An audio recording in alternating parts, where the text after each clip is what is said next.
Innal hamdalillah nahmaduhu wa nasta'inuhu wa nastaghfiruh wa na'udzu billahi min shururi anfusina wa min sayyiati a'malina may yahdihillahu fala mudhillalah wa may yudlil fala hadiyalah. Asyhadu an la ilaha illallah wahdahu la syarikalah wa asyhadu anna Muhammadan abduhu wa rasuluh. Ya ayyuhalladzina amanu taqullaha haqqa tuqatih wa la tamutunna illa wa antum muslimun. Ya ayyuhan nasu taqu rabbakumul ladzi khalaqakum min nafsin wahidah wa khalaqa minha zawjaha wa batha minhuma rijalan katsiran wa nisaa'a wattaqullaha alladzi tasaaluna bihi wal arham innallaha kana 'alaikum raqiba. Ya ayyuhalladzina amanu taqullaha wa qulu qawlan sadida yuslih lakum a'malakum wa yaghfir lakum dhunubakum wa may yuti'illaha wa rasulahu faqad faza fawzan 'azima. Amma ba'd. Fa inna khairal hadithi kitabullah wa khairal hadi hadi Muhammadin sallallahu alaihi wasallam wa syarrul umuri muhdatsatuha wa kullu muhdatsatin bid'ah wa kullu bid'atin dhalalah wa kullu dhalalatin finnar. Bapak-bapak dan ibu-ibu yang semoga dirahmati Allah Subhanahu wa taala, alhamdulillah selalu kita ucapkan kepada Allah Subhanahu wa taala dikarenakan nikmatnya kepada kita yang sangat banyak, ya, terutama nikmat keislaman, nikmat keimanan, serta kita masih diberikan hidayah oleh Allah Subhanahu wa taala untuk berada di atas sunnah ini. Karena kalau kita lihat, hidayah itu sangat mahal, bapak-bapak, ibu-ibu. Hidayah itu lebih mahal dari apa yang kita miliki dari berbagai macam harta seperti rumah, mobil, jabatan, dan yang lainnya. Dan hidayah inilah yang dipilih oleh Allah Subhanahu wa taala. Bahkan Nabi sallallahu alaihi wasallam tidak mampu memberikan hidayah kepada siapa? Pamannya sendiri, yaitu Abu Thalib. Kalau kita lihat Abu Thalib, pertolongan kepada Nabi sallallahu alaihi wasallam, kita lihat di kitab-kitab sirah, sangatlah jelas sekali pertolongan Abu Thalib. Begitu dekatnya dengan Nabi sallallahu alaihi wasallam. Tetapi hidayah itu tidaklah diberikan kepada Abu Thalib. Akan tetapi malah kalau kita lihat sebagaimana dijelaskan oleh para ulama dan asatidzah kita, hidayah itu diberikan kepada Salman Al-Farisi, orang Faris. Jauh di sana, bukan kerabat Nabi, bukan orang terdekat Nabi, belum pernah mengenal Nabi sallallahu alaihi wasallam, tapi hidayah itu menyapa beliau. Maka kalau kita lihat dari sini, bapak-bapak, ibu-ibu, hidayah ini sekali lagi sangatlah mahal, ya. Maka bagaimana caranya sekarang kita ini menjaga hidayah yang Allah Subhanahu wa taala berikan? Karena sebagian orang mungkin sudah mengaji dan yang lainnya. Kita lihat satu dua tidak pernah lagi terlihat di majelis ilmu misalkan. Maka hidayah ini mahal. Apakah kita rela kehilangan hidayah demi kita bisa lembur misalkan? Atau kita demi jalan-jalan dengan keluarga, yang mana jalan-jalan dengan keluarga itu masih bisa diatur waktunya. Sesibuk apapun kita bisa. Nabi Shallallahu Alaihi Wasallam saja pernah berlomba dengan siapa? Istrinya. Ketika kapan?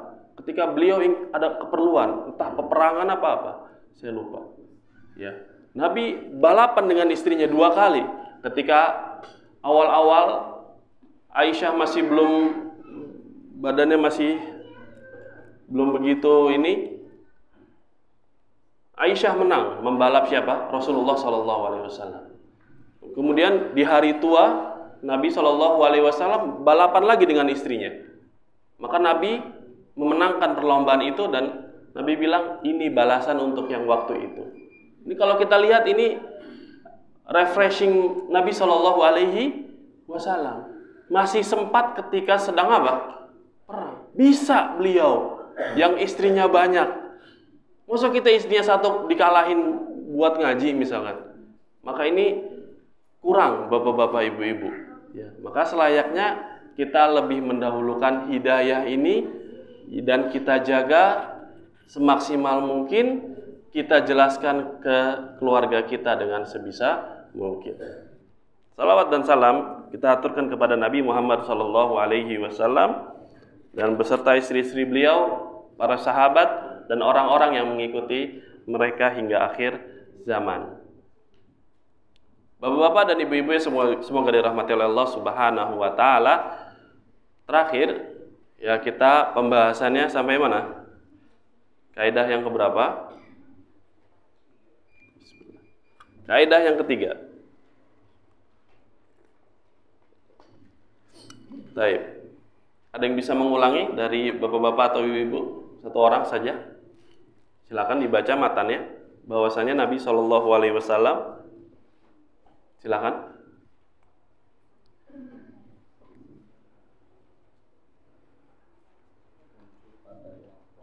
Nah.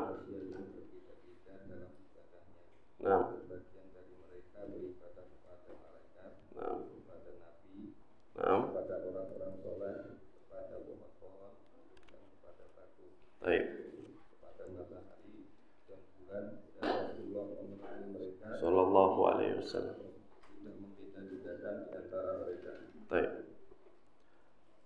Jadi kaidah yang ketiga ini, bagaimana kita bisa mengetahui agamanya orang-orang musyrikin terlebih yang sudah dahulu, yang mana ini pun bisa kita ambil pelajarannya, ya.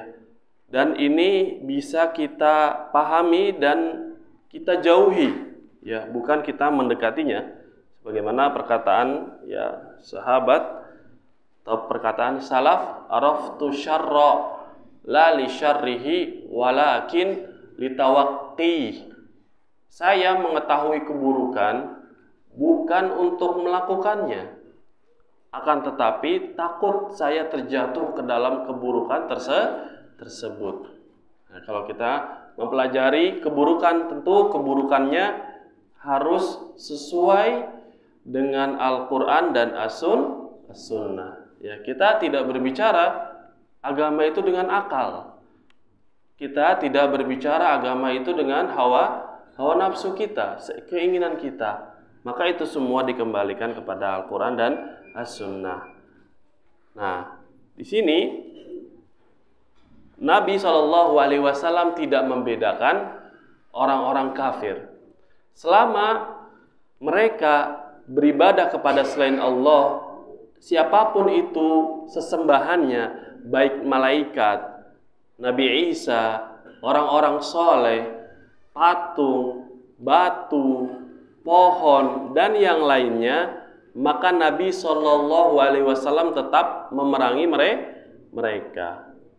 Yang bisa diambil pelajaran sebagaimana yang dijelaskan oleh para ulama, yakni tidak benar di dalam poin ini, kaidah ini terdapat bantahan bagi orang yang mengatakan beda beribadah kepada orang soleh, meminta kepada orang mati yang dianggap soleh, dengan meminta kepada patung dan yang lainnya. Dan di dalam kaidah ini terdapat apa? Bantahan terhadap orang yang membedakan antara meminta kepada orang yang mati yang dianggap soleh ataupun malaikat, meminta langsung kepada malaikat kebutuhannya, dengan orang yang meminta kepada patung dan pohon. Sebagian orang menganggap beda, meminta kepada orang soleh dengan meminta kepada apa? Patung. Tapi kalau kita lihat kaidah yang ketiga ini, bapak-bapak, ibu-ibu, Nabi tetap memerangi mereka atau tidak? Menyamakan atau membedakan? Menyamakan. Kita lihat prakteknya.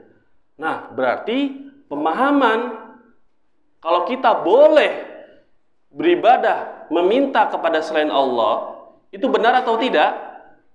Tidak. Nah, sesuai dengan dalil-dalil yang sudah kita bawakan sebagiannya. Baik.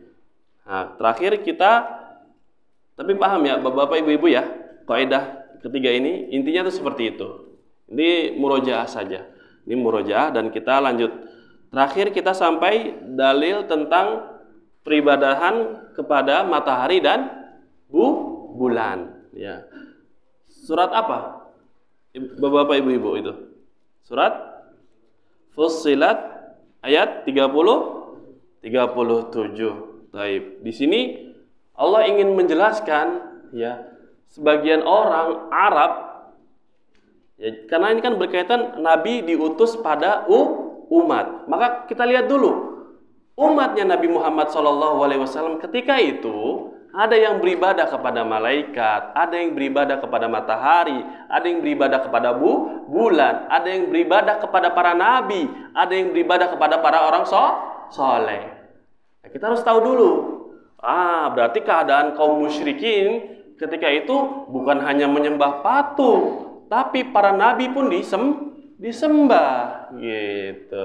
Maka kalau kita lihat zaman sekarang, sebagian kaum muslimin yang terjatuh dan dia tidak mengetahui hukum hal tersebut, maka sayang sekali terjatuh ke dalam apa? Kesyirikan yang mungkin mereka belum tahu ilmunya.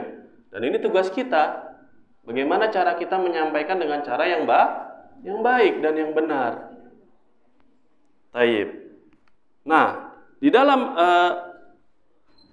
permasalahan penyembahan terhadap matahari dan bulan, Nabi pun Shallallahu Alaihi Wasallam melarang seseorang untuk sholat ketika matahari terbit dan terbenam. 2 waktu, yaitu kita dilarang untuk sholat kapan? Ketika matahari terbit dan terbenam. Nah, ini faedah dari Syekh Saleh Al-Fauzan rahimahullah, hafizahullah taala ketika menjelaskan kitab Qawaidul Arba. Ya, bisa dilihat nanti yang bahasa Arabnya. Beliau pun membawa penjelasan ini ya, dan ini faedah juga karena Nabi melarang seseorang muslim untuk sholat pada waktu matahari terbit dan terbenam. Kenapa? Karena sebagian manusia itu ada yang menyembah kepada matahari dan bulan. Nah, namanya kalau dalam ya usul fikih saddan lidzari'ah. Kenapa Nabi Shallallahu Alaihi Wasallam melarang? Ya, ini saddan lidzari'ah, untuk menutup celah ya kaum muslimin menyerupai orang-orang kafir yang mereka menyembah matahari dan bulan. Faedah saddan lidzari'ah ini sangat banyak diterapkan di kita, Bapak-bapak, Ibu-ibu, ya, pencegahan jatuhnya. Ya, pencegahan sebelum terjadinya sesuatu. Nah, ini ya ada dalam agama Islam ya kaidahnya. Baik. Sekarang kita masuk ke dalil malaikah ya. Dalil malaikah, yaitu surat Ali Imran ayat 80. Ya, dalil peribadahan malaikat. Bisa ditulis dalil peribadahan malaikat ya. Terakhir sampai sini ya, yang baru ya. Dalil penyembahan terhadap malaikat, surat Ali Imran ayat 80.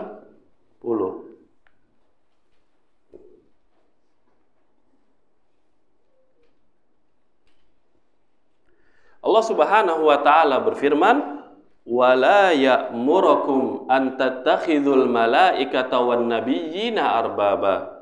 Dan tidaklah dia memerintahkan kepada kalian untuk kalian agar kalian menjadikan malaikat dan para nabi sebagai Tuhan selain Allah Subhanahu wa taala. Ya, di dalam ayat ini kalau kita mau lihat mushafnya, kalau yang bawa mushaf bisa dibuka mushafnya, surat Ali Imran ayat 80, maka kalau kita lihat di tafsir Syekh Abdurrahman ibn Nasir As-Sa'di, beliau menggandengkan antara ayat 79 dan ayat 80 di dalam kitabnya. Maka di sini saya akan menjelaskan dari ayat 79 sampai 80 karena berkaitan tentang nabi di sini. Maka kita baca yang ayat 79-nya, sudah dibuka semua mushafnya, Bapak, Ibu-ibu. ma kana li basharin ayyutiyahu Allahul kitaba wal hukma wan nubuwah thumma yaqula lin-nasi kunu ibadan li min dunillah walakin kunu rabbaniyin bima kuntum tu'allimuna al-kitaba wa bima kuntum tadrusun. Baru ayat yang tadi, wala ya'murukum an tattakhidul malaikata wan nabiyyina arbaba aya'murukum bil kufri ba'da id antum muslimun. Allah Subhanahu wa taala berfirman dalam surat Ali Imran ayat 79-nya, tidaklah pantas makana li basyarin. Makana di dalam ayat ini maksudnya apa?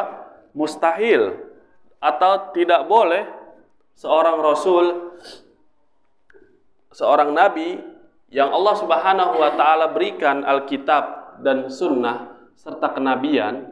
Jadi Allah memberikan kepada nabi itu apa?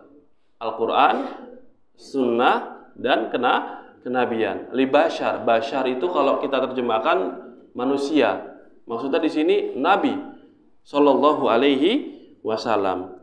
Ya, tidak pantas bagi mereka, yaitu nabi yang telah diberikan Alkitab, sunnah, dan kenabian untuk mengatakan kepada manusia, kunu ibadan li, jadilah hamba-hambaku.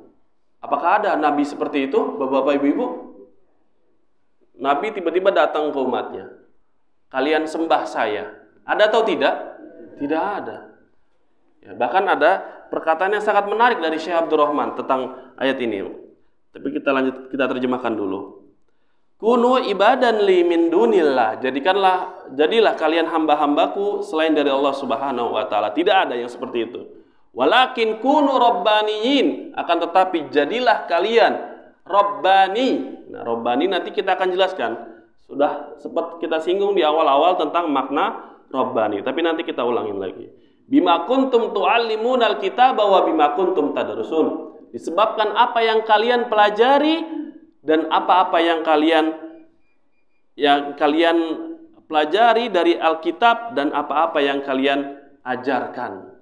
Ya, jadi di sini tentang belajar dan mengajar Rabbani. Baik, baru tadi wala ya'murukum, dan tidaklah orang itu, nabi itu menyuruh untuk menjadikan para malaikat dan para nabi sebagai Tuhan-Tuhan selain Allah. Nggak ada yang seperti itu. Nah, di sini saya bawakan dari kitab Taisir Karimir Rahman fi Tafsir Kalamil Mannan, perkataan Syekh Abdurrahman tentang kunu ibadan li.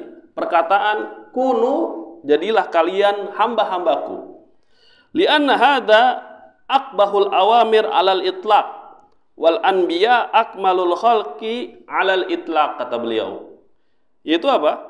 Perkataan jadilah kalian hamba-hambaku adalah seburuk-buruk perkataan. Seseorang mengajak orang lain, mengajak umatnya untuk menyembah dirinya, ini perkataan yang paling buruk, kata beliau. Akbah. Akbah itu sighah tafdil kalau dalam bahasa Arab. Yang udah paling mentok udah. Tidak ada lagi keburukan melainkan perkataan ini, kata beliau. Alal itlaq, secara mutlak tidak ada yang paling buruk melainkan orang mengajak kepada kesyirikan intinya. Gitu.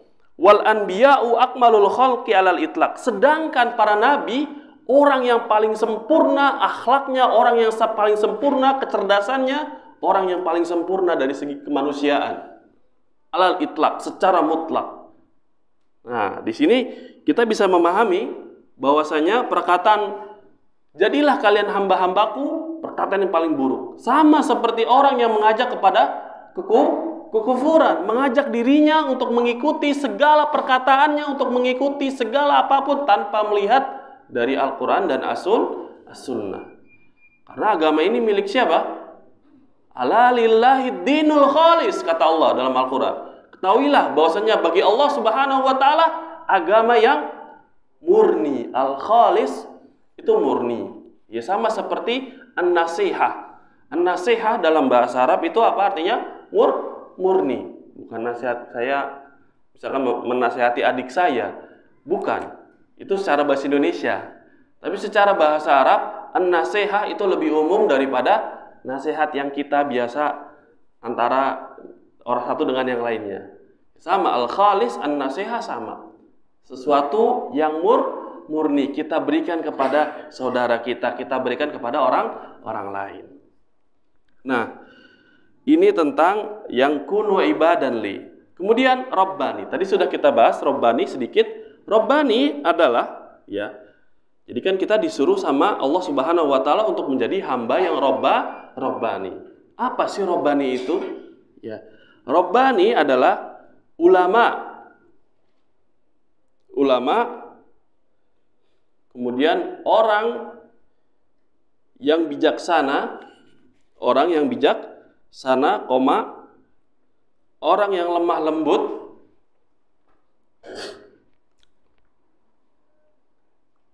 ya ulama, kemudian orang yang bijaksana, orang yang lemah lembut, lagi mengajarkan manusia, yang mengajarkan manusia dan mendidik mereka, mengajarkan manusia, mendidik mereka dari ilmu-ilmu yang mudah dipahami. Dari ilmu-ilmu yang mudah dipahami.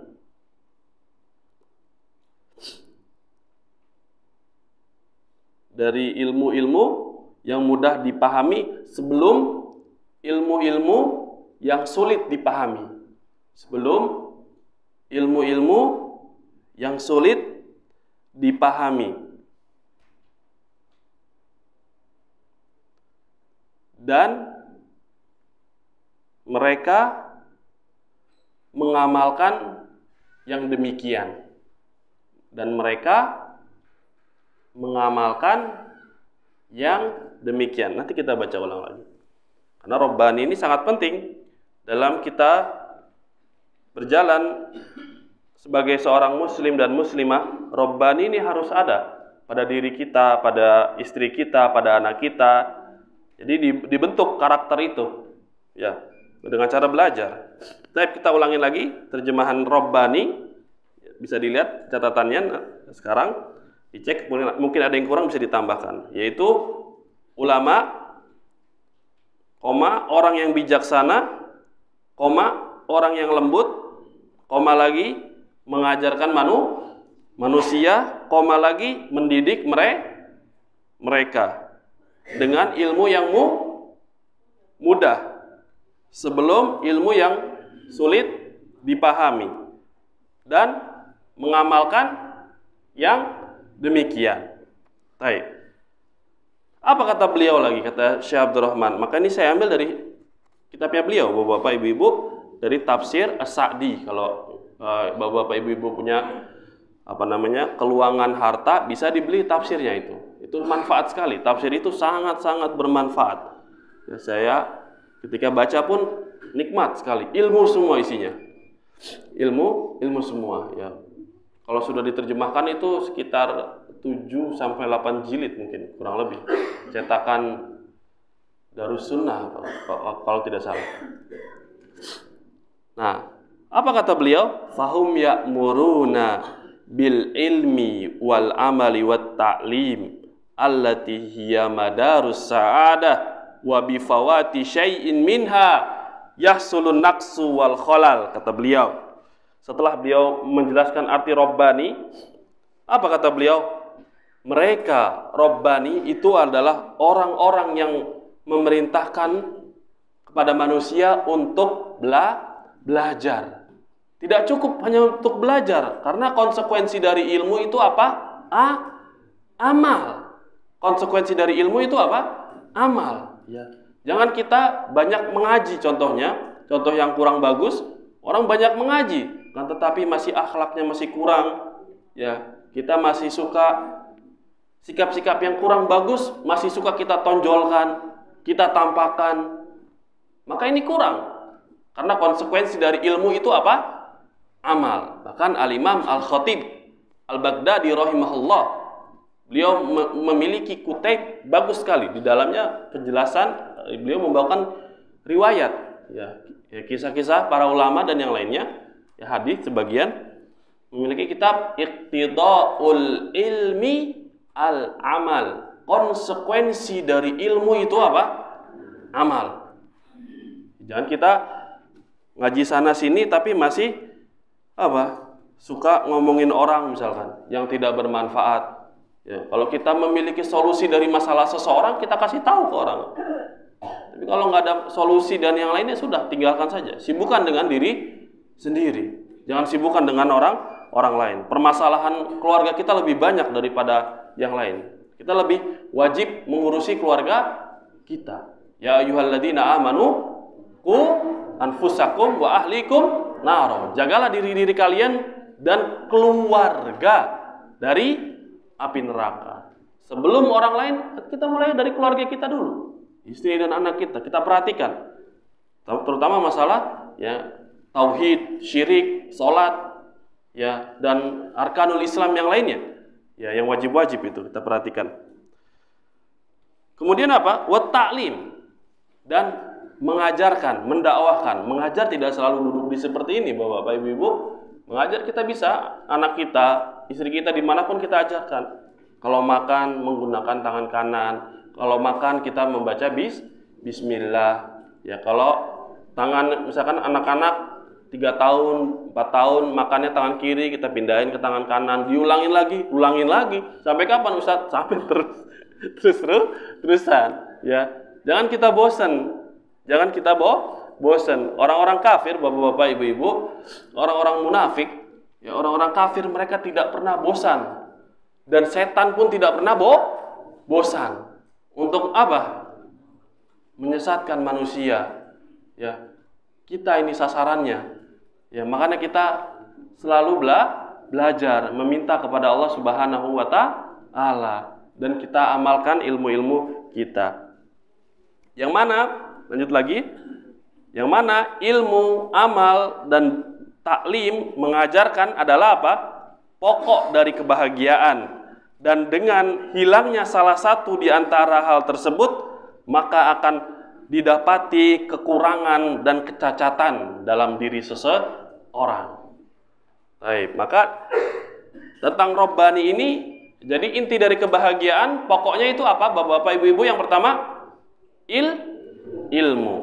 Yang kedua amal, dan yang ketiga mengajarkan. 3 itu. Kalau seseorang kurang dari 3 itu, sesuai kadarnya tentunya, derajat-derajatnya, maka akan kekurangan juga dalam dirinya. Kebahagiaan dalam dirinya pun akan kurang, sesuai dengan kekurangan ilmu, sesuai dengan kekurangan amal, dan sesuai kekurangan dengan apa? Dalam mengajarkan. Tentu ini semua berbeda-beda tingkatannya dari satu orang ke orang yang lain. Maka kita lihat kapasitas kita. Kapasitas kita sebagai jamaah. Ya sudah, kita lakukan yang wajib-wajib tadi. Ya, kita perhatikan keluarga kita dan yang lainnya. Tayyib. Nah, ini permasalahan Rabbani. Jadi kita sudah sekarang belajar tentang Rabbani dan belajar mengajar. Kemudian di ayat 80-nya, lihat lagi mushafnya. Dan Nabi itu tidak memerintahkan kepada kalian agar kalian menjadikan malaikat dan para nabi itu Tuhan-Tuhan selain Allah. Tidak ada nabi yang seperti itu. Yang sudah tadi kita bawakan bahwasanya perkataan beribadahlah, jadilah kalian hambaku, jadikanlah malaikat itu sebagai sesembahan selain Allah. Maka ini perkataan yang paling buruk. Ya. Maka kalau kita lihat sebagian orang bahkan yang sudah mungkin belajar di perguruan tinggi, sebagiannya ada yang terjatuh ke dalam apa? Kesyirikan. Sayang sekali. Padahal sudah belajar tinggi-tinggi, bahkan sebagiannya mungkin sampai ke sudah belajar bahasa Arab dan yang lainnya, tapi terjatuh kepada kesyirikan, bahkan menjadi gembong atau puncak dari orang yang mengajak kepada kesyirikan. Waliyadu billah. Baik. Sudah selesai kita membahas tentang dalil terjadinya penyembahan terhadap malaikat. Sekarang kita lihat dalil tentang penyembahan terhadap para nabi. Dalil penyembahan terhadap atau kepada para nabi. Dalil penyembahan terhadap para nabi.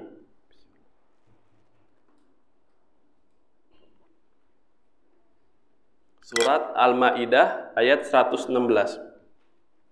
Surat Al-Maidah ayat 116.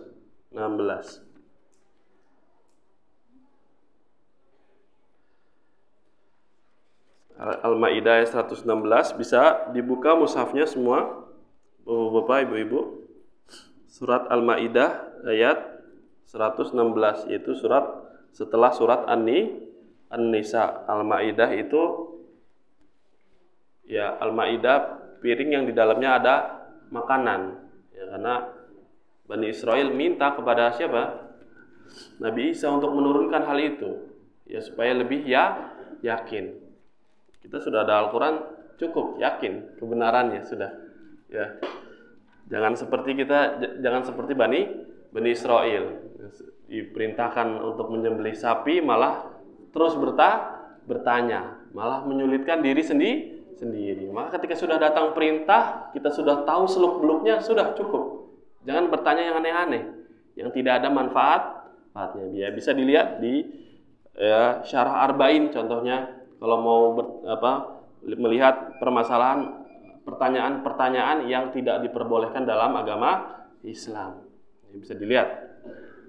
Itu tentang celakanya para umat terdahulu itu apa? Kathratu masailihim wa ikhtilafuhum ala anbiyaihim. Mereka banyak bertanya dan menyelisihi para nabi mereka.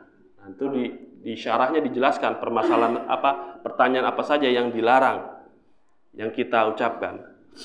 Taib. Nah, ini dalil tentang penyembahan terhadap para nabi. Surat Al-Maidah ayat 116. Taib. Allah Subhanahu wa taala berfirman, "Wa idz qala Allahu ya Isa ibn Maryam, a anta qulta lin-nasi ittakhiduni wa ummiya ilahaini min dunillah. Qala subhanak ma yakunu li an aqula ma laysa li bihaq. In kuntu qultuhu faqad alimta ta'lamu ma fi nafsi wa la a'lamu ma fi nafsik innaka anta 'allamul ghuyub." Allah Subhanahu wa taala berfirman, ya, ayat ini ya, nanti kita akan bahas sedikit. Ketika Allah Subhanahu wa taala mengatakan kepada Nabi Isa ibn Maryam, ya, langsung disebut Nabi Isa dengan ibunya. A'anta qulta linnas, apakah engkau, Allah bertanya kepada Nabi Isa, apakah engkau mengatakan kepada manusia, apa perkataannya? Jadikanlah aku dan ibuku Tuhan dari selain Allah Subhanahu wa taala. Allah akan bertanya nanti kepada Nabi Isa dengan pertanyaan yang sangat-sangat dahsyat bagi orang-orang Nasrani nanti. Qala subhanak, maha suci engkau ya Allah. Nabi Isa mensucikan Allah Subhanahu wa taala dari tandingan dari kesyirikan yang dilakukan oleh umat-umat Nasrani. Ma yakunu li an aqula ma laysa li bihaq. Tidak pantas aku mengatakan sesuatu yang aku tidak boleh di dalamnya. Gak layak aku mengatakan jadikanlah saya dan ibu saya Tuhan selain Allah. Karena umat Nasrani, mereka ada yang mengatakan Isa itu anak Allah. Ada yang mengatakan Isa adalah Allah. Subhanallah. Ta'ala Allahu amma yaqulun. Maha suci Allah dari perkataan-perkataan sangat buruk. Bagaimana yang tadi kita bawakan perkataan Syekh Abdurrahman bin Nasir Sa'di, bahwasanya perkataan apa? Mengajak kepada kesyirikan adalah perkataan yang paling buruk.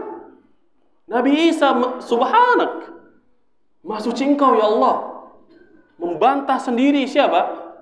Umat-umat Nasrani, ditegakkan keadilan, kata para ulama. Ayat ini taubihun lin nasara, untuk menjelekkan orang-orang Nasrani. Allah akan bongkar nanti. Allah akan tanya langsung kepada Nabi Isa, apakah engkau mengatakan jadikanlah aku dan ibuku Tuhan selain Allah? Qala subhanak, maha suci engkau ya Allah. Tidak pantas saya mengatakan perkataan yang sangat buruk ini. bagi Allah anak. Waliyadu billah. Ta'ala Allahu amma yaqulun. Apalagi kalau kita lihat sudah mau apa? Akhir tahun. Tidaklah ada keridoan dari hati orang yang beriman terhadap perkataan ini. Maka tidak layak bagi kita seorang muslim dengan mudahnya mengatakan apa?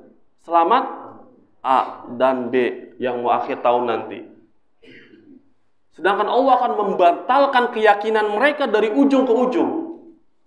Tidak pernah Nabi Isa mengatakan sembahlah aku, tidak pernah. Pada hari kiamat nanti yang ditegakkan keadilan liiqamatil hujjah wal adl, untuk menegakkan hujjah kepada mereka dan keadilan. Allah itu maha adil, tidak pernah mendolimi hambanya sedikit pun. Yang mendolimi itu siapa? Hamba itu sendiri. Kita sendiri yang mendolimi diri kita. Sudah jelas kebenaran, tapi tidak mau mengikuti. Sombong terhadap kebenaran yang datang. Al-kibru batarul haq wa ghamtun nas. Kesombongan itu apa? Menolak kebenaran dan meremehkan manusia. Ketika seseorang sudah menolak bapak-bapak, ibu-ibu kebenaran, itu kebenaran akan lari, hidayah akan kabur nanti. Sama seperti kita sudah mengenal Islam, alhamdulillah, sunnah. Ketika datang kebenaran, maka sebisa mungkin kita terima. Masalah melaksanakan itu sesuai dengan kemampuan kita. Yang penting kita sudah ada niat untuk melaksanakannya, insya Allah Allah akan mudahkan kebenaran itu. Taib. In kuntu qultuhu faqad alimtah. Kalau saya mengatakan, kata Nabi Isa, hal yang demikian, jadikanlah aku dan ibuku sebagai Tuhan selain Allah, maka engkau ya Allah maha mengetahui perkataan tersebut. Engkau mengetahui apa yang ada dalam diriku, dan aku tidak mengetahui apa yang ada di dalam dirimu ya Allah. Innaka anta allamul ghuyub. Sesungguhnya engkau maha mengetahui perkara-perkara yang gaib. Maka di sini yang mengetahui perkara yang gaib itu siapa? Allah. Orang bilang, ini motor yang kamu curi di sini. Menerka. Dia merasa, menganggap dirinya mengetahui hal yang gaib. Berarti dia mengetahui atau memiliki kekhususan yang itu hanya milik siapa? Allah. Ini boleh atau tidak, bapak-bapak, ibu-ibu? Tidak boleh.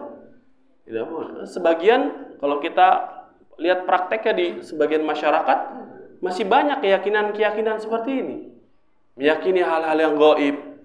Padahal Nabi Isa mengatakan, innaka anta allamul ghuyub. Engkau yang mengetahui perkara-perkara yang gaib. Tiba-tiba ada seorang mengetahui kapan kiamat, tanggal sekian. Berarti dia mengakui kekhususan yang hanya dimiliki oleh siapa? Allah Subhanahu wa ta'ala. Seorang hamba adalah hamba yang lemah. Dia harus tunduk di hadapan Allah. Tapi dia tidak. Dia malah menyombongkan diri dengan mengatakan apa? Saya mengetahui perkara yang gaib. Waliyadzubillah. Ta'ala Allahu amma yaqulun. Maha tinggi Allah atas perkataan-perkataan mereka. Dan juga di dalam ayat ini kita apa? Disunnahkan ketika ada apa? Perkataan-perkataan yang buruk dan yang lainnya kita katakan tentang Allah. Subhanallah. Maha suci Allah. Ketika ada kesyirikan, kita bilang subhanallah. Perbuatan apa ini? Kita disunahkan untuk mengucapkan subhanallah.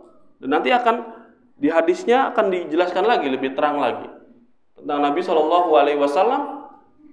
Ketika melihat kesyirikan, Nabi mengatakan apa? Allahu Akbar. Maha besar Allah.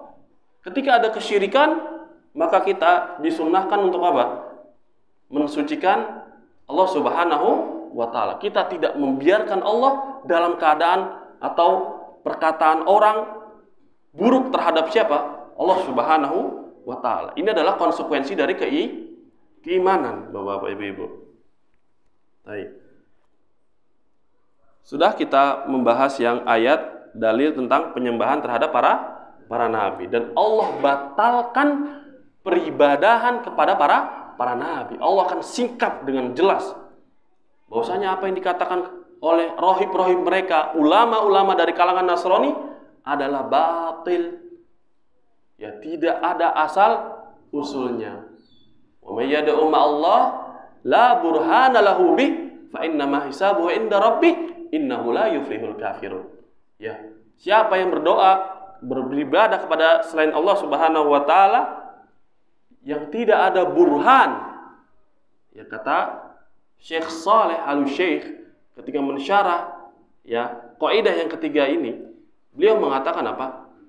Ayat ini tidak ada mafhumnya. Kalau kita belajar usul fikih, ya sedikit kita singgung sedikit saja karena ini penting. La mafhumalah lil ayat. Tidak ada mafhumnya. Ya, jadi maksudnya apa? Intinya selain dari Allah, baik itu yang diibadahi atau itu tidak baik itu yang diibadahi, maka itu tidak ada dalilnya, tidak ada petunjuknya, tidak ada penjelasan yang menunjukkan selain dari Allah berhak untuk diibadahi. Karena mereka tidak dapat menciptakan, karena mereka tidak dapat menghidupkan, tidak dapat memberikan rizki, tidak dapat menolak mara bahaya, tidak dapat mendatangkan kebaikan. Oleh karena itu, kenapa mereka masih beribadah kepada selain Allah? Kalau tidak ada burhan, burhan itu apa? Ilmu, penjelasan. Kenapa masih ada orang yang beribadah kepada selain Allah? Padahal Allah bilang apa? La burhana lahu bih, yang tidak ada burhan di dalamnya. Kita lihat dari Alkitab, Al-Quran dari ujung ke ujung tidak ada yang memerintahkan. Allah Subhanahu wa taala memerintahkan untuk beribadah kepada selainnya. Bahkan jelas terang sekali para nabi dakwahnya dakwah tauhid. Yang dibutuhkan oleh masyarakat pada saat-saat ini untuk membangkitkan kejayaan kaum muslimin dengan apa? Dengan tauhid. Kita tidak berkumpul di atas kesyirikan. Kita tidak berkumpul di atas sesuatu yang baru di dalam agama. Kita tidak berkumpul di atas hawa nafsu. Kita berkumpul di atas Al-Quran dan As-Sunnah. Maka kita kembalikan lagi. Tauhid ini harus dibersihkan lagi. Bagaimana kita mau sukses? Bagaimana kita mau Islam ini mau maju di kalangan dunia kalau masih banyak kesyirikan, bapak-bapak, ibu-ibu? Kita lihat masih banyak yang bersumpah dengan nama Nabi SAW. Demi Nabi Muhammad. Ta'ala Allahu amma yaqulun. Maha tinggi Allah atas perkataan mereka. Ini kesyirikan. Taib. Bapak, ibu-ibu yang semoga dirahmati Allah Subhanahu wa taala. Kemudian dalil yang selanjutnya, dalil tentang penyembahan terhadap orang-orang yang soleh. Dalil tentang penyembahan orang-orang soleh. Dalil penyembahan orang-orang yang soleh. Tadi para nabi sudah, sekarang orang-orang soleh.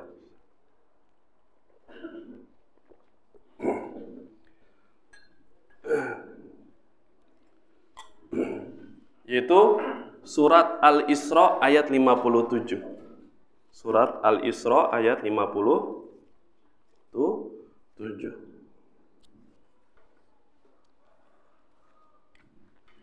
Surat Al-Isra ayat 57. Surat Al-Isra itu surat ke-17. Ya. Surat ke-17 setelah atau sebelum surat Al-Kahfi. Ya, yang biasa buka Al-Kahfi sebelumnya. Itu surat Al-Isra. Ini berkait Al-Isra itu apa? Berjalan pada malam hari. Ya, ini tentang Isra dan Mi'raj. Ya, jadi kalau Mi'raj itu kemana? Nah, naik ke atas. Nah, ini surat Al-Isra ayat 57. Bisa dibuka mushafnya.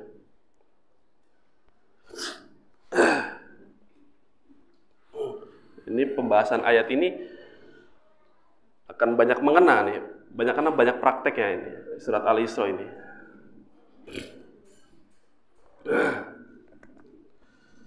Surat Al-Isra ayat 57. Sudah semua dibuka Bapak Ibu? Allah Subhanahu wa taala berfirman, ulaikal ladzina yad'una yabtaguna ila rabbihimul wasilata ayyuhum aqrabu wa yarjuna rahmatahu wa yakhafuna 'adzabah. Allah Subhanahu wa taala berfirman tentang penyembahan terhadap orang-orang yang soleh. Jadi orang musyrikin mereka juga menyembah siapa? Orang soleh. Nanti di ayat setelahnya ya akan lebih jelas lagi. Mereka yang diibadahi dari selain Allah Subhanahu wa taala, dari orang-orang yang soleh, ya betagul, itu mengharap kepada Allah Subhanahu wa taala al-wasilah. Apa itu al-wasilah, Bapak-bapak, Ibu-ibu? Al-wasilah ya adalah al-qurbu wa ta'ah. Pendekatan diri kepada Allah Subhanahu wa taala dan ketaatan kepadanya. Pendekatan diri kepada Allah ya, al-wasilah itu apa? Pendekatan diri kepada Allah Subhanahu wa taala dan ketaatan kepadanya. Ini pengertian ini sangat penting Bapak-bapak Ibu-ibu, supaya kita tidak ada lagi salah paham ketika orang menggunakan ayat ini. Sering disalahpahami oleh sebagian kaum muslimin. Maknanya tidak seharusnya mereka pahami seperti itu, salah. Yaitu apa? Al-wasilah itu al-qurbu wat ta'ah, yaitu peribadahan kepada Allah Subhanahu wa taala dan ketaatan. Ayyuhum aqrab, siapa yang paling dekat kepada Allah Subhanahu wa taala? Dan mereka yang diibadahi dari orang-orang yang soleh ini mengharapkan rahmat dari Allah Subhanahu wa taala dan wa yakhafuna adzab, dan takut terhadap azab Allah Subhanahu wa taala. Maka kita lihat Bapak-bapak, Ibu-ibu, yang disembah itu siapa? Orang-orang soleh. Maka kita lihat di sini sifat-sifat orang soleh itu bagaimana. Ya betaguna ila rabbihimul wasilah. Yang pertama, mereka itu mengharapkan wasilah. Apa itu wasilah? Peribadahan kepada Allah dan ketaatan kepadanya. Karena sebagian orang, ya mohon maaf, al-wasilah ini diartikan apa? Perantara ya dari selain Allah Subhanahu wa taala. Penghuni kuburkah? Benda-benda yang matikah? Wali-wali yang tidak bisa mengabulkan permintaan. Yang bisa memberikan permintaan siapa Bapak Ibu? Allah. Yang bisa menghilangkan kesulitan siapa? Allah. Yang bisa menghilangkan bala siapa? Allah. Kenapa ada sebagian manusia meminta kepada selain Allah? Ini sangat aneh. Ini sifat yang pertama, mencari wasilah. Wasilah dengan melaksanakan ketaatan, dengan melaksanakan perintah dan menjauhi larangan, bukan dengan melakukan kesyirikan, bukan dengan beribadah kepada orang-orang yang soleh yang sudah mati, bukan dengan ya bertawasul dengan mereka, tidak bisa. Mereka sudah mati. Bahkan Nabi SAW, tadi di awal sudah kita sampaikan, Nabi SAW tidak mampu memberikan hidayah kepada siapa? Pamannya. Bagaimana bisa Nabi setelah matinya bisa menolong orang yang meminta kepadanya? Bagaimana bisa? Tidak ada burhan di dalamnya, tidak ada ilmu di dalamnya, tidak ada penjelasan dari Al-Quran dan As-Sunnah. Sampai kapanpun itu. Kenapa seseorang meminta kepada Nabi dari jauh-jauh misalkan datang ke Saudi Arabia untuk melakukan kesyirikan, naudzubillah min dzalik. Nabi pun tidak ridho dengan hal yang demikian, tidak senang terhadap hal yang demikian.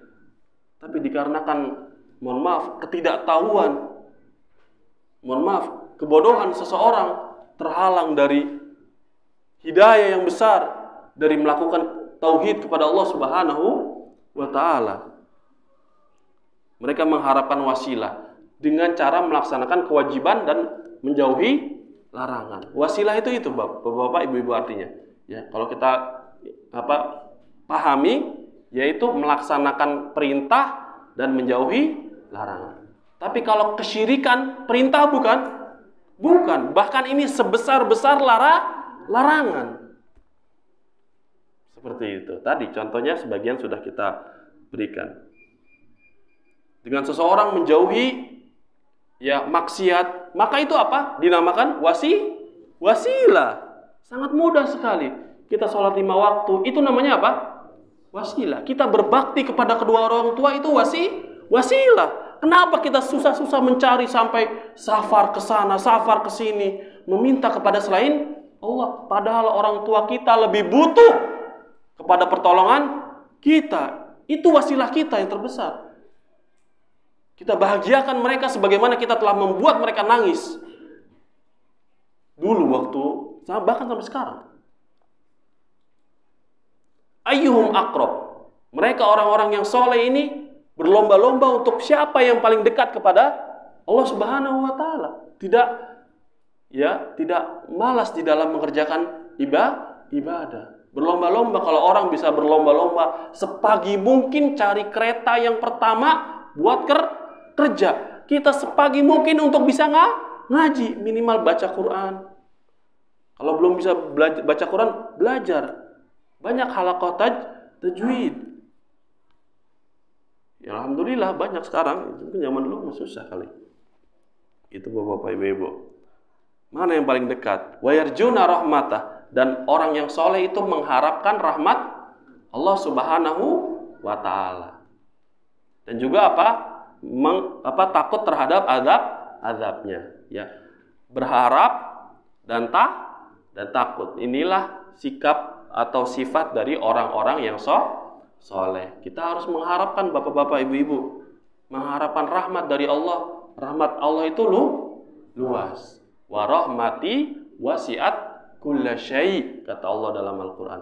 Dan rahmatku itu meliputi seluruhnya. Bahkan orang kafir Allah kasih rizki nggak bapak-bapak ibu-ibu? Allah kasih. Kenapa kita takut istri kita nggak makan? Kenapa kita takut anak kita nggak bisa sekolah? Yang dengan sebab itu kita nggak mau punya anak. Rahmat Allah itu luas. Insya Allah pasti orang itu bisa sekolah. Bagaimanapun caranya pasti bisa. Kalau orang itu mau berusaha, bagaimana caranya dia, entah beasiswa dan yang lainnya. Tidak ada istilah tidak mau belajar. Tidak ada istilahnya tidak bisa belajar. Yang ada tidak mau belajar. Ya, kalau belajar bisa. Tapi dia mau atau tidak? Permasalahannya itu. Bisa atau bukan bisa, tapi apa? Mau atau tidak intinya. Ini yang ini. Dan juga harus takut terhadap azabnya. Ada sebagian orang, bapak-bapak, ibu-ibu, mohon maaf, dia merasa aman dari makar Allah Subhanahu wa taala. Boleh atau tidak kita merasa aman dari makar Allah? Tidak boleh. Ya sudah, saya sudah mengenal pengajian 5 tahun. Udah deh, nggak usah ngaji lagi deh. Tauhid bosen Ustaz garing misalkan. Lempeng baik ke jalanan misalkan. Tauhid baik misalkan. Jangan bapak-bapak ibu-ibu. Tauhid itu jalannya Nabi Shallallahu Alaihi Wasallam. Jalannya para sahabat. Jalannya orang-orang yang kita cintai.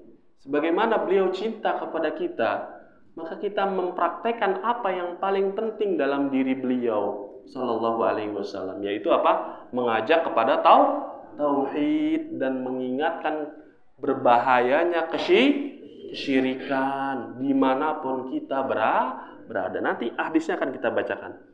Masih bisa ya, bapak-bapak ibu-ibu ya? Masih semangat ya?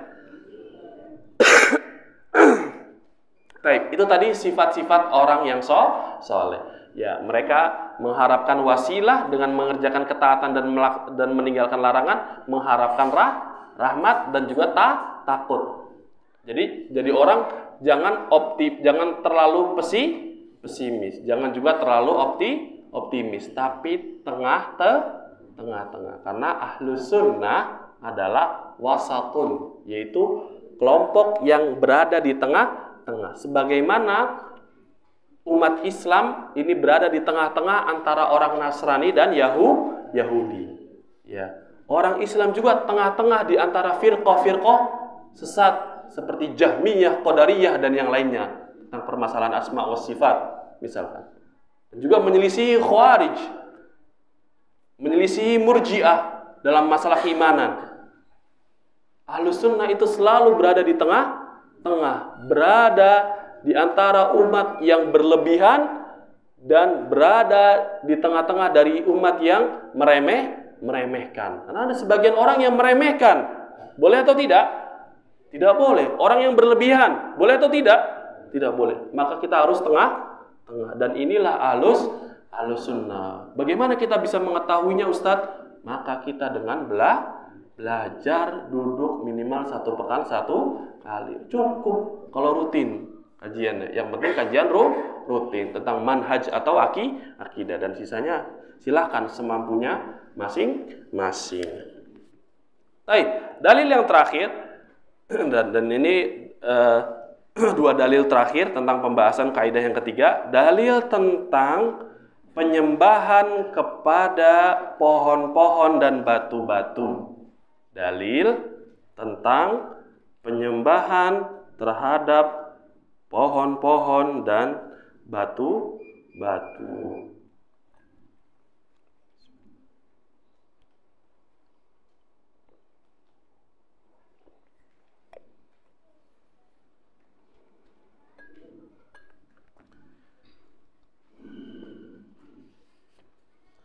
Dalilnya surat An-Najm. Surat An-Najm ayat 19 dan 20.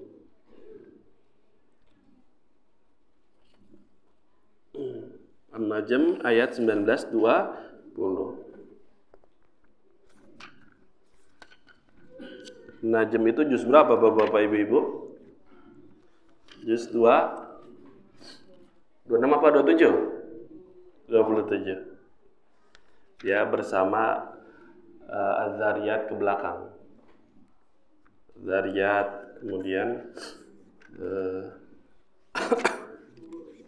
Tur, kemudian An-Najm, yaitu Al-Qamar, Al-Waqi'ah.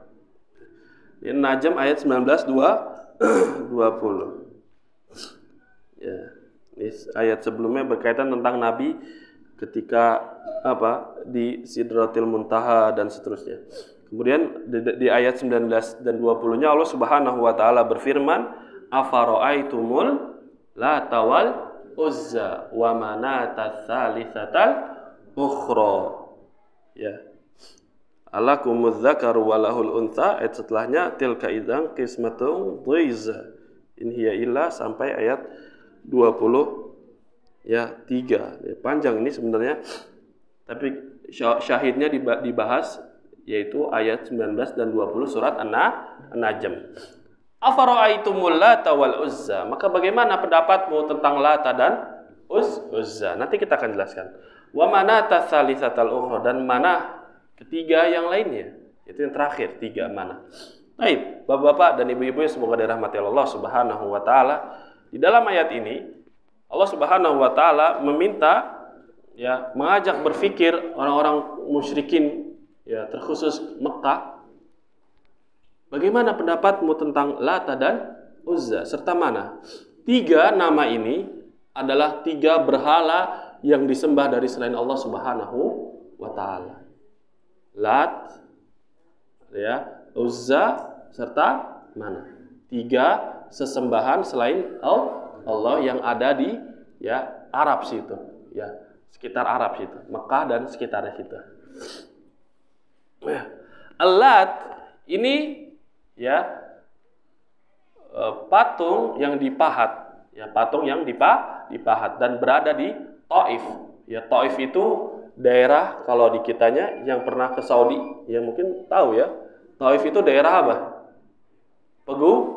Pegunungan, dingin, enak. Bogornya Indonesia lah. Ya, kalau nggak Guci, daerah-daerah tinggi, dan dia adem di sana. Ya, juga ada kampus Taif, ya, kampus Taif, ya, di sana. Dan tempatnya dingin. Nah, Lat ini dimiliki oleh ya kaum Arab, ya, suatu kaum Arab yang di Taif, daerah pegunungan ini.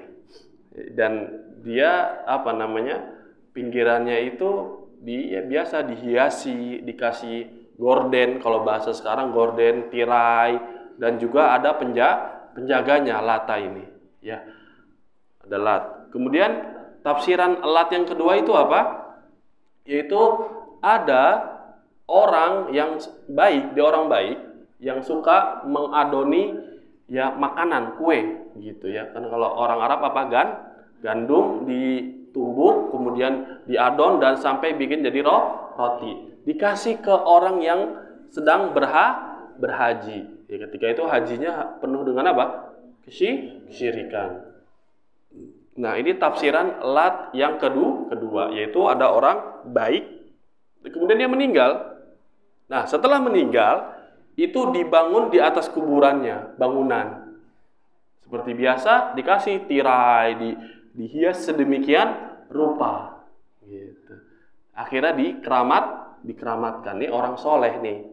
Ya dulu begini ceritanya. Ya, Al-Uzza, ya. Al-Uzza juga sama kurang lebih. Ya, ini ya pohon atau batu yang berada ini Uzza ini sesembahan milik Quraisy dan juga ahlu Mekah. Ya, orang Quraisy. Ya, jadi Quraisy itu banyak ya kabilah-kabilahnya. Ya, kalau bahasa kita sukunya banyak dan patung Uzza ini punya mereka. Patung Uzza ini punya mereka. Jadi di dalamnya itu ada yang berbicara kepada orang yang datang kepadanya. Siapa itu? Dijelaskan oleh para ulama, setan. Setan yang berbicara kepada orang yang datang kepada Uzza ini. Jadi dikira Uzza ini bisa berbicara. Tapi siapa yang berbicara padahal? Setan. Patung bisa berbicara atau tidak, Bapak-bapak, Ibu-ibu? Nggak bisa. Nah, seperti biasa dia ada penjaganya. Ya. Jadi patung-patung ini ada penjaganya, dihias sedemikian rupa gimana biar orang itu tertarik. Mau datang ke dia, minta kepada dia. Wal mana juga sama. Mana ini juga sama bentukannya. Jadi ada tirainya, ada penjaganya, dihias bagaimana biar bagus. Nah, ini Allah Subhanahu wa taala mengajak berpikir mereka. Lihat. Allat wal Uzza wal Manah. Bagaimana keadaan mereka ketika Fathu Mekah. Nabi SAW ketika Fathu Mekah, Bapak Ibu-ibu, mengirim para sahabat untuk menghancurkan 3 berhala yang pokok ini. Pokoknya berhala kaum Arab, kaum Mekah, itu 3 ini. Ya, Lat, Manah, dan Uzza. Ketika Fathu Mekah, Nabi SAW mengirim Al-Mughirah bin Syu'bah serta ya Abu Sufyan ibn Harb ya untuk menghancurkan Al-Lat. Dan yang kedua, Al-Uzza ya mengutus sahabat yang lainnya dihancurkan Al-Uzza ini. Ada wanita yang gila yang mengajak untuk beribadah kepada Uzza ini, dibunuh juga akhirnya. Dan yang ketiga, Al-Manah. Siapa yang diutus oleh Nabi? Al-Manah, Ali bin Abi Thalib. Hancurkan berhala ini. Dihancurkan oleh para sahabat. Lihat. Ketika dihancurkan oleh para sahabat ini, apakah mereka bisa menolak mara bahaya terhadap dirinya? Tidak bisa. Apakah patung-patung itu bisa mendatangkan manfaat dengan mencegah para sahabat untuk menghancurkan mereka? Tidak bisa. Kok masih ada orang yang berdatangan kepada Lat, kepada Uzza, kepada Manah, kepada patung yang lain, dan seterusnya. Nggak bisa ngapa-ngapain. Kenapa benda-benda mati itu dikeramatkan? Kenapa benda-benda itu diminta kepada selain Allah, dari selain Allah Subhanahu wa Ta'ala? Begitu. Diajak berpikir secara akal yang waras, penelitian manapun tidak ada benda yang bisa mendatangkan manfaat dan mudarat kecuali siapa yang memberikan? Allah Subhanahu wa Ta'ala. Air Zam-Zam siapa yang memberikan? Allah. Kalau Allah, ya sebagian orang ada yang minum Zam-Zam. Penyakitnya sama. Yang satu misalkan demam, yang A demam, yang B demam. Minum Zam-Zam dua-duanya. Terkadang yang A sembuh, yang B nggak sembuh. Siapa yang memberikan kesembuhan? Allah. Padahal obatnya sama. Yang A demam, minum paracetamol. Yang B demam, minum paracetamol. Yang satu sembuh, yang B sembuh, yang A nggak sembuh. Siapa yang memberikan kesembuhan? Kenapa orang bertawakal kepada obat? Kenapa orang bertawakal kepada dokter? Kalau yang menyembuhkan itu siapa? Allah. Kita diperintahkan untuk berobat, iya. Tapi kita tidak diperintahkan bertawakal kepada obat dan juga dokter. Seperti itu. Paham Bapak Ibu? Ya, apapun itu, kita tidak bertawakal kepada diri kita sendiri. Sekaya apapun kita, setinggi apapun kedudukan kita ini hamba di hadapan Allah Subhanahu wa taala. Hamba Allah Subhanahu wa taala. Baik. Nah, ini surat An-Najm. Baik, satu lagi. Nah, hadis Abu Waqid Al-Laitsi. Ya, hadis Abu Waqid Al-Laitsi yang diriwayatkan oleh Al-Imam At-Tirmidzi serta Ibnu Abi Asim dalam kitab Sunnah. Ya. Di sini kalau di buku saya kurang lengkap. Ya. Baik. Anda bacakan bahasa Arabnya dulu. Kharajna ma'an Nabi sallallahu alaihi wasallam ila Hunain wa nahnu hudatsa'u ahdin bi kufrin walil musyrikina sidratun ya'kufuna 'indaha wa yanutuna biha aslihatahum yuqalu laha dzatu anwat. Faqulna ya Rasulullah ij'al lana dzata anwatin kama lahum dzatu anwat. Al haditsa. Baik, hadis Abu Waqid Al-Laitsi. Ya, hadis Abu Waqid Al-Laitsi diriwayatkan oleh Al-Imam At-Tirmidzi dan Ibnu Abi Asim, dan di takhrij kitab Ibnu Abi Asim ini oleh Syekh Al-Albani rahimahullah di nomor 760. 76. Anda bacakan lafaz yang lengkapnya. Kharajna ma Rasulillah sallallahu alaihi wasallam ila Hunain wa nahnu hadithu ahdin bi kufrin wa kanu aslamu yaumal fath. Qala famararna bi syajaratin faqulna ya Rasulullah ij'al lana dzata anwatin kama lahum dzatu anwat. Wa kana lil kuffar sidratun ya'kufuna haulaha wa yu'alliquna biha aslihatahum yad'unaha dzata anwatin. Falamma qulna dzalika lin nabiy sallallahu alaihi wasallam qala Allahu akbar wa qultum walladhi nafsi biyadihi kama qalat banu Israila li Musa ij'al lana ilahan kama lahum aliha qala innakum qaumun tajhalun latarkabunna sanana man kana qablakum. Hadis Abu Waqid Al-Laitsi yang diriwayatkan oleh Al-Imam At-Tirmidzi dan Ibnu Abi Asim dan ditakhrij oleh Syekh Al-Albani rahimahullah. Beliau Abu Waqid menceritakan pada suatu hari kita pergi ke Hunain. Ya, pergi ke mana? Hunain, nama daerah Hunain. Dan beliau menceritakan wa nahnu haditsu ahdin bi kufrin. Kita ini Abu Waqid ini orang yang baru masuk Islam. Ya, belum lama Islamnya. Dan orang ya, dan dia atau kami melewati pohon, ya. Maka kami pun mengatakan kepada Rasulullah, ya, Abu Waqid beserta para sahabat yang baru masuk Islam melewati sebuah pohon. Kita ngomong ke Rasulullah sallallahu alaihi wasallam, jadikanlah bagi kami dzatu anwat. Dzatu anwat. Ya, kalau kita terjemahkan, ya dzatu anwat ini yang banyak gantungannya gitu. Yang banyak gantungannya. Apa Ustaz yang banyak gantungannya? Nanti kita jelasin. Kamalahum dzatu anwat, ya. Sebagaimana orang musyrik itu punya pohon yang banyak gantungannya. Apa itu pohon gantungan? Baik. Pohon gantungan. Wa kana lil kufar, ya, orang kafir itu memiliki pohon bidara. Pohon bidara. Ya'kufuna haulaha. Biasa mereka itu berdiam diri di hadapan pohon bidara itu serta menggantungkan senjata-senjata mereka di pohon bidara. Nah, jadi kita tahu tuh pohon gantungan. Apa pohon gantungan? Digunakan untuk menggantungkan senjata. Ada tujuan tertentunya nggak Ustadz? Iya, untuk mereka memiliki keyakinan kalau digantung jadi lebih ampuh, jadi lebih tajam gitu. Ya. Maka ketika kita bilang seperti itu ke Nabi Shallallahu alaihi wasallam, apa jawaban Nabi? Allahu akbar. Allah maha besar. Kalian mengatakan hal yang demikian demi Allah, kata Nabi SAW. Perkataan itu sama seperti perkataan Bani Israel ketika Allah berfirman apa?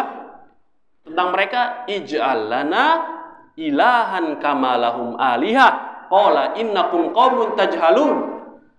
Jadikanlah Bani Israel nih bapak-bapak ibu-ibu. Bagaimana lihat keadaan mereka gitu. Keadaan orang-orang yang baru masuk Islam dan yang lainnya, ya. Jadikanlah bagi kami itu Tuhan. Dia mengatakan jadikan bagi kami itu Tuhan. Kamalahum aliyah, sebagaimana mereka itu memiliki Tuhan. Kemudian Allah mengakhiri dengan apa? Qala innakum qaumun tajhalun. Ya, sesungguhnya mohon maaf kalian adalah orang-orang yang bodoh. Orang-orang yang tidak mengetahui. Nah, Banu Israel meminta kepada Tuhan selain Allah Subhanahu wa Ta'ala. Mereka sudah melakukannya atau belum? Belum. Sama seperti para sahabat, mereka baru meminta, belumlah melakukan. Tapi Nabi tegur langsung, Allahu Akbar.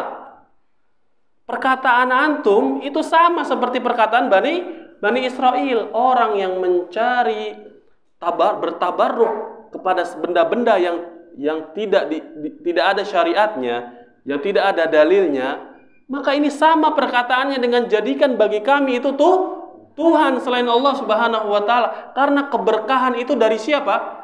Dari Allah. Contoh barang-barang yang berkah itu apa, bapak-bapak, ibu-ibu? Al-Quran. Kalau dibaca, kalau diantepin baik,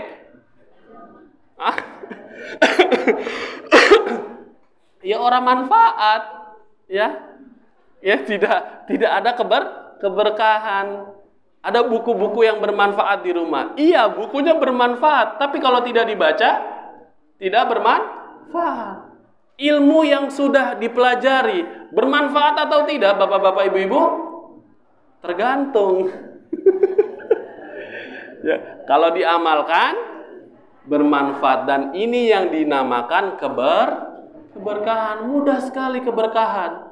Ya, seorang suami cari kerja, dapat duit sehari 100.000, cukup buat semuanya, bahkan bisa jajan cilok, apalagi somai, seblak. Itu namanya keberkahan. Itu dalam surat Al-A'raf ayat 128. Ya, bisa kalau mau ini fawaid juga itu 128.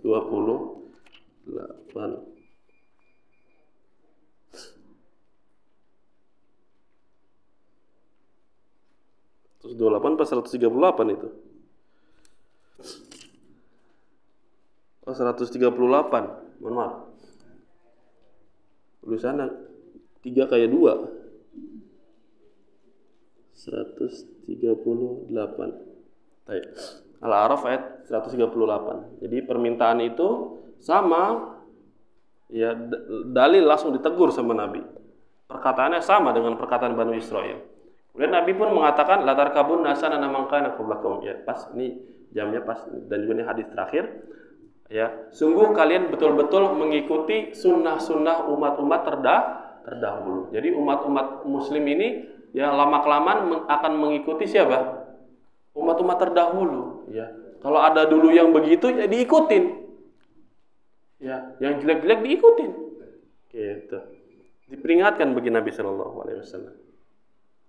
Kemudian sedikit saya ini faedah tentang kisah hadis ini yang dibawakan oleh Syekh Saleh Al-Fauzan, ya, tentang hadis Abu Waqid Al-Laitsi. Ya. Ya, di dalam hadis ini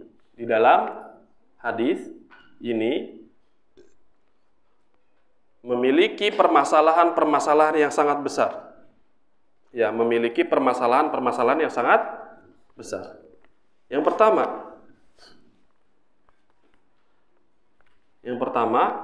berbahayanya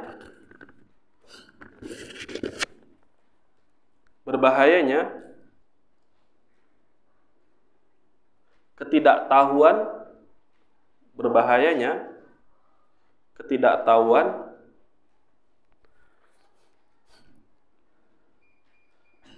berbahayanya ketidaktahuan terhadap tauhid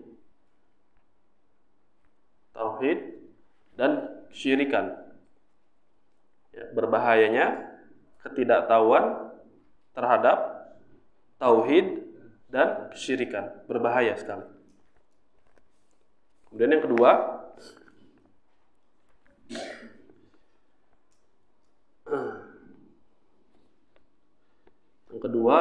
berbahayanya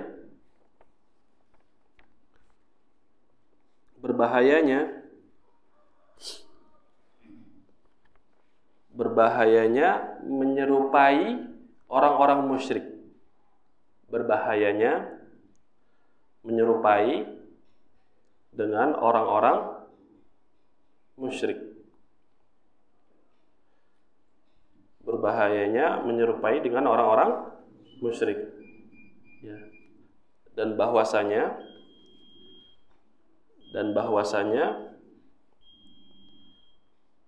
hal tersebut bisa menghantarkan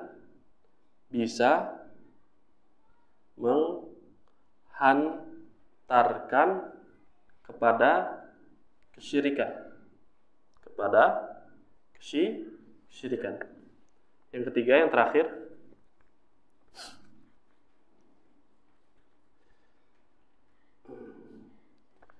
sesungguhnya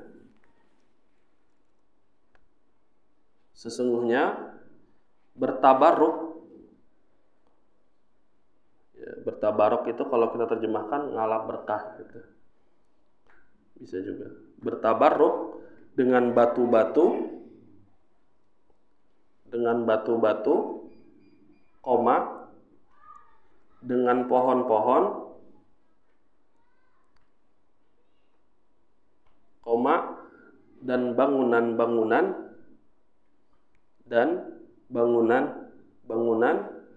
adalah kesyirikan.